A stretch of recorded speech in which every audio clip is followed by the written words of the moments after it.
seemed unsure in the matter. Either way, finding code was key to finding the Sunstone. Either he had it, or he would have some clue as to who did, and Kosarin needed that particular Rinneman for his plans to continue forward. "Good," Kosarin grunted. "Get a team in position. I want him alive, and his friends from Maven Cole as well, if possible." "The team is already prepared and awaits your orders, Triadine."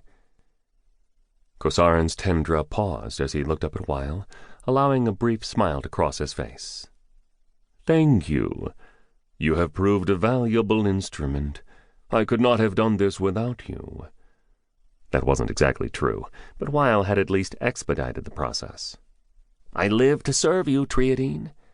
Weil stood still, but Kosarin could sense the young man watching from the void. After months of practicing, Kosarin was finally ready to make a real attempt, and he figured he owed it to the young man to at least let him watch. Weil had procured the information that made this process possible in the first place. By delving not the strange conglomerate sift that occupied Lathe Talon's body, Weil had gleaned what the Sino Order and Rodenese Cymancers had done to the man to make him exactly what he was. While the idea was innovative, the Rodenese had done a hack job of it. A brand new sift, the inexplicable byproduct of that botched experiment. But after studying the information Weil had given him, Kosarin knew exactly how to put such procedures to use. The Rodenese had been attempting to create some sort of super soldier, with the abilities of a Nazaniin Cymancer, the expertise and fighting prowess of a great general, and various other qualities from other sifts. But their mistake had been in smashing each sift in its entirety into Lathe's body. A maladroit approach. The Rodenese had used their power like a hammer, cramming their pale excuse for an experiment together, patches and leaks everywhere. Of course, one could not expect too much from them. They were novices, hardly aware of their own capabilities. Kosarin was the Triadine of the Nazaniin, and he used his power like a surgeon's blade. He'd separated the experiment's sift from the body now, and the body before him was nothing more than an empty shell, a lacuna. Kosarin concentrated on the sift he held in his tendrin, the tiny yellow light in the void, and went to work. In his younger years, Kosarin had taken up the hobby of whittling chunks of wood.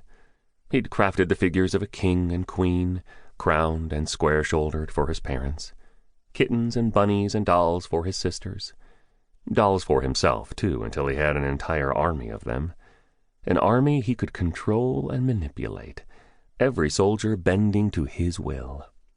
He'd always preferred black bark, a material even his own wealthy family came across sparingly, but would work with whatever wood was available to him, using a variety of blades of different sizes and edges. He'd become quite good at it, the minuscule details and features of each model becoming more lifelike with every attempt.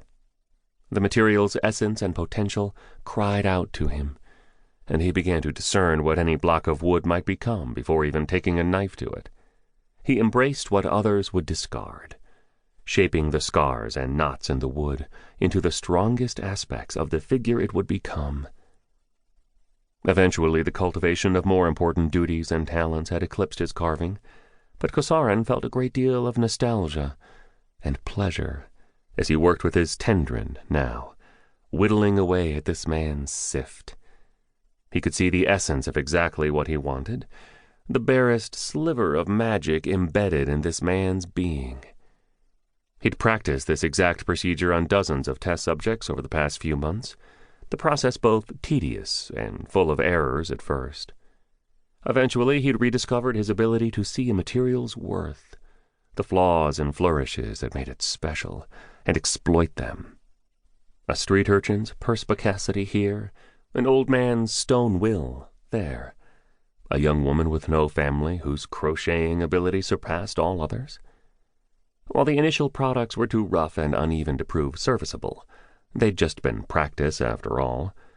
Eventually, Kosarin got to a point where he'd begun inserting these shards into other minds, other sifts.